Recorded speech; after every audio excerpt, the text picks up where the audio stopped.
What's going on, guys? It's Simo. I think back to when they first announced Ghosts from the Past. You guys remember how you felt when you saw that announcement several months ago? It sounded like it was going to be one of those monumental sets that was going to cement itself in Yu-Gi-Oh's history as a set to look back on and think, damn, that was a good set. But now that we have the full spoiler and we know the entire card list, I really feel like Ghosts from the Past is a major letdown. And so for this video, I want to discuss all the reasons why I think so, what we can learn from this, and hopefully improve upon this in the future so that this doesn't happen again. So let's start with the fact that Ghosts from the Past actually takes the slot of one of the biggest reprint sets of the year. Typically in the March timeframe, we get a reprint set that is along the lines of a Mega Tin, but it's just packaged inside of a different product. This is taking up a slot alongside sets such as Dual Overload and Dual Power, and a lot of very good sets have come out in March, and usually it's a time that a lot of players look forward to because not only do we get a lot of new cards, but we also get a lot of high value reprints. For those of you who may be unfamiliar, let's take a quick look back at Dual Overload. Now,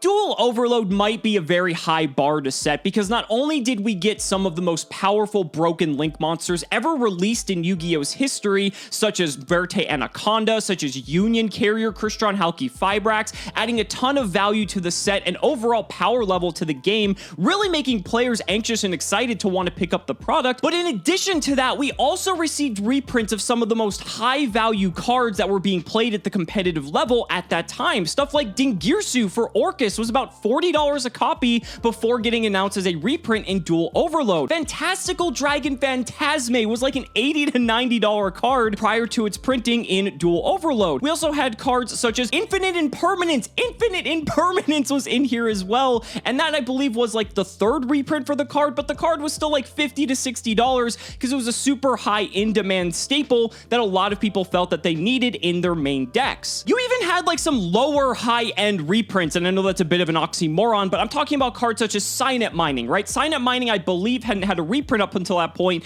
and was still demanding like a $30 price tag for anyone who wanted to play Salamangreat. Cyber Emergency was another one. This was another specific card because only Cyber Dragon players really cared about it, but it was its first official reprint, and Cyber Emergency was like a $30 to $40 card prior to that, and so bringing it down, it didn't bottom out the price and make it just like a dollar reprint. It still actually maintained a healthy value because the card was actually something that would circulate and see a reasonable amount of play. Even a card such as Chaos Dragon Levianeer, which I believe missed a reprint in the previous Mega Tin, so had yet to be actually reprinted aside from its Ulti OTS printing, but that's an upgrade, so that doesn't really count. This was its first more accessible version, also came in an alternate art version, and made a card that was extraordinarily powerful, much more available to the masses. Now, like I said, obviously Dual Overload sets an incredibly high standard because Dual Overload arguably might be one of the most successful sets Konami's ever printed, and there was a lot of hype surrounding that set, but I feel like there was a lot of hype surrounding this set as well, so I want to use a more relatable example. Let's go ahead and take another step back and talk about Dual Power. Dual Power was another March reprint set that was very similar in line to both Ghosts from the Past and Dual Overload, but Dual Power, while the power level was definitely lower than something like Dual Overload, it still provided a much better value than, say, Ghosts from the Past. I believe Dual Power actually contained the very first reprint for Infinite Impermanence, which was a $90 card prior to the reprint, making it much more available for the player base because more copies were in circulation, and actually added a lot of value to the set because even with the reprint, Infinite Impermanence was still $40 to $50 a copy, so if you managed to pull one, you basically paid for the box of Dual Power just by itself. Ash Blossom was also reprinted in Dual Power. That's one of the most ubiquitous hand traps ever created, and so making that more available to the player base, especially prior to it having even more printings than it does today because this set was printed 2 to 3 years ago,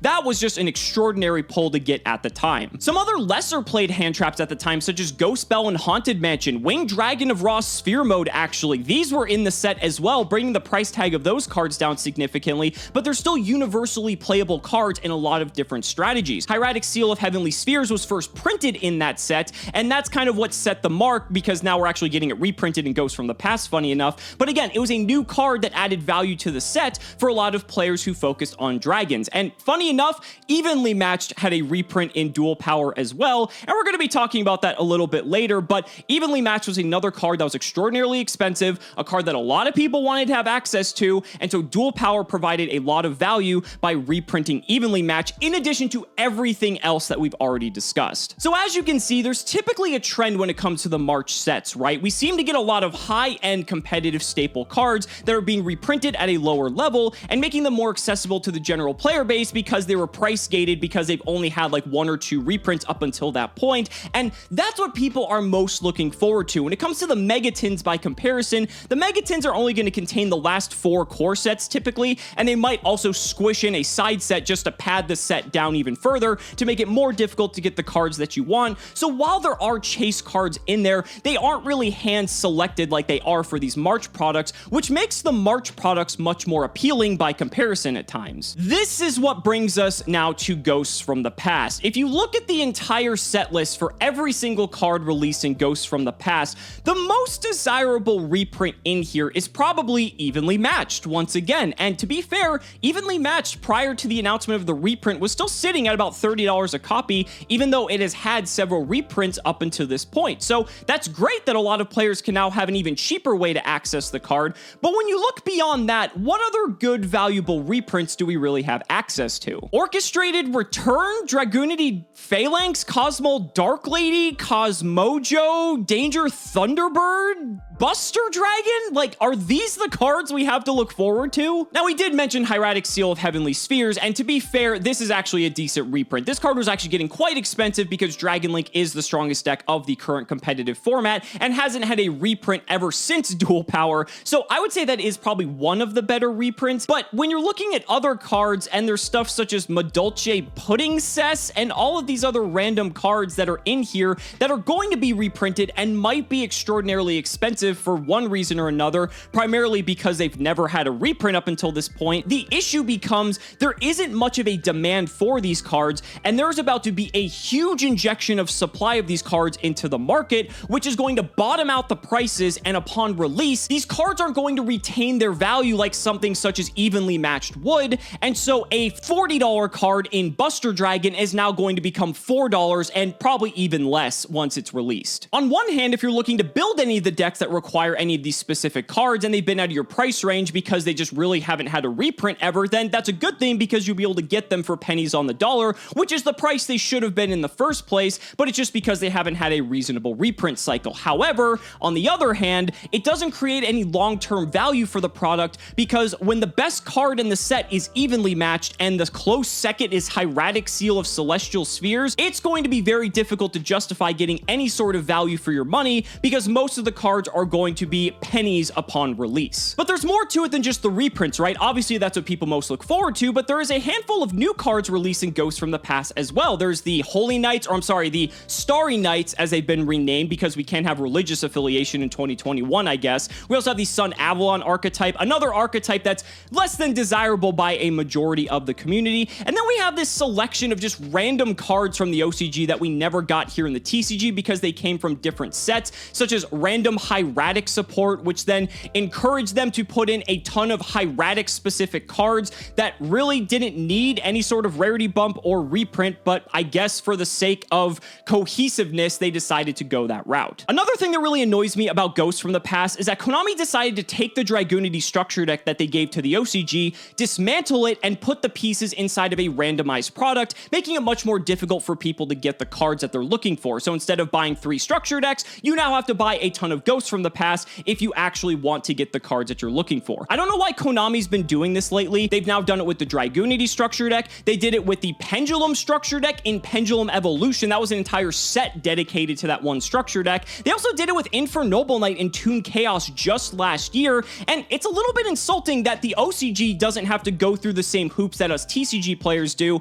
and I just don't understand why there's that inequity. And since we're on the topic of structure decks, let's go ahead and discuss Evenly Matched. Evenly Matched, without a doubt is the chase card of the set when you separate it from the 5 ghost rare cards, because those are obviously going to be in a different tier. Evenly matched specifically, I don't take any issue with being one of the cards they choose to include in the set, but what bothers me is that once again in the OCG, the Spirit Charmer structure deck received evenly matched as a reprint, as a common in that deck, and us TCG players, when they ported the deck over here, evenly matched was removed, making the value of the Spirit Charmer structure deck basically 0, and now they decided to move that evenly matched reprint into Ghosts from the Past to help support this set. And honestly, I'd be a little bit disturbed if it didn't have evenly matched, because without it, this set would have even less value than it already does. But I don't like the cherry picking that's going on here, where they decide where to put their specific reprints, especially when they already did it one way in the OCG by comparison. It should just be equal flat across the board. And when it comes to the set name specifically, Ghosts from the Past,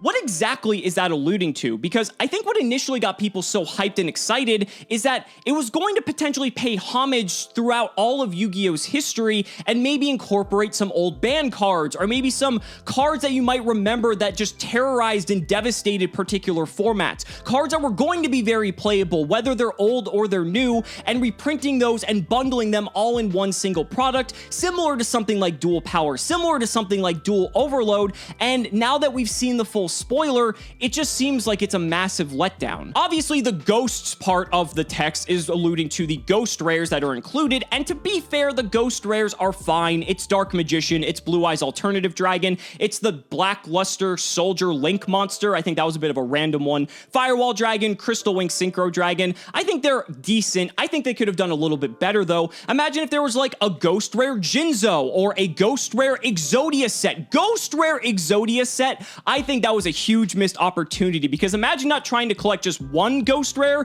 but 5. That would have been nuts. Obviously, I'm still in my old school nostalgia brain, which is why my mind immediately went to those cards in particular, but there's plenty of cards across the continuum that you could have printed in this set, whether they were ghost rare or not, that would have really helped the flavor of the set, because it would really just be a massive throwback to some of the most memorable cards throughout the game. And so it really just feels like Konami missed the mark with that one. Look, at the end of the day, I can't tell you guys how to spend your money. If you guys see the value in the set and you guys want to bust open some packs, feel free. I can't stop you. Be sure to use my affiliate links in the description if you do. But when it comes to sets like this, I just like to give you guys as much information as possible so you guys can be informed consumers, make the best decisions for yourselves, save some money in the process. And that's why I always buy the singles, because that way I know I'm getting every single thing that I want. I know I'm not gambling and hoping I'm getting something, but who knows? Some of you guys will pull some ghost rares and you'll be pretty happy about it. But overall, there really just isn't much value there. And honestly, I don't see a ton of value for you guys either. That's why I bring you guys these videos, just to let you know and maybe think twice before purchasing. But if you guys do end up buying anything, whether it's singles or sealed product, I've got affiliate links down in the description. Just be sure to use them and help support the channel either way.